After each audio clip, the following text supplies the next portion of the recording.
বিসমিল্লাহির রহমানির রহিম। বেনামাজি মেয়েকে নামাজি ছেলে বিয়ে করবে না? হ্যাঁ, এইরকম মেয়ে যদি নামাজি মেয়ে হয় তো বেনামাজি ছেলেকে বিয়ে করবে না। বেনামাজি মেয়েকে নামাজি ছেলে বিয়ে করবে না। আর নামাজি মেয়ের জন্য জায়েজ না যে কোনো বেনামাজিকে জেনে শুনে খোঁজ খবর না নিয়ে বিয়েতে রাজি হবে। বিয়ে করা জায়েজ না, হারাম। হ্যাঁ, একজন অপরজনের জন্য এটা হারাম। সূরা নূর আল্লাহ পাক বলেছেন জেনাকারিনীকে বিবাহ করা হারাম, জেনাকারীকে বিবাহ করা হারাম, ওই রকমই কাফের মুশরিককে বিবাহ করা হারাম। আর নামাজ ছাড়া হচ্ছে কুফরি কাজের সমতুল্য।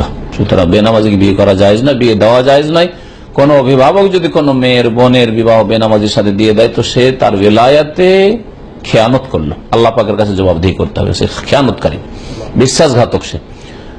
আর যদি হয়ে গিয়ে থাকে বিবাহ, তখন উপদেশ দেবে, একে অপরকে উপদেশ দেবে, বেশ কিছুদিন বোঝাবার চেষ্টা করবে, নসিহত করার চেষ্টা করবে, সংশোধনের চেষ্টা করবে। আর সংশোধন না হলে তখন বিবাহ বিচ্ছেদ করবে।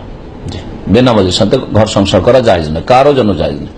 পুরুষের জন্য বেনামাজি স্ত্রী রাখা জায়েজ নয়, আর স্ত্রীর জন্য থাকাও জায়েজ না বেনামাজির সাথে। হ্যাঁ, তবে দুই দিকে যদি সমান, যেমন আমাদের দেশে অধিকাংশ নারী পুরুষের অবস্থা, যে মেয়েকে বিয়ে করেছে সেও বেনামাজি আধা নামাজি, আর যে বিয়ে করতে যাচ্ছে পাত্র সেও আধা নামাজি বেনামাজি, তো সাওয়া সাওয়া।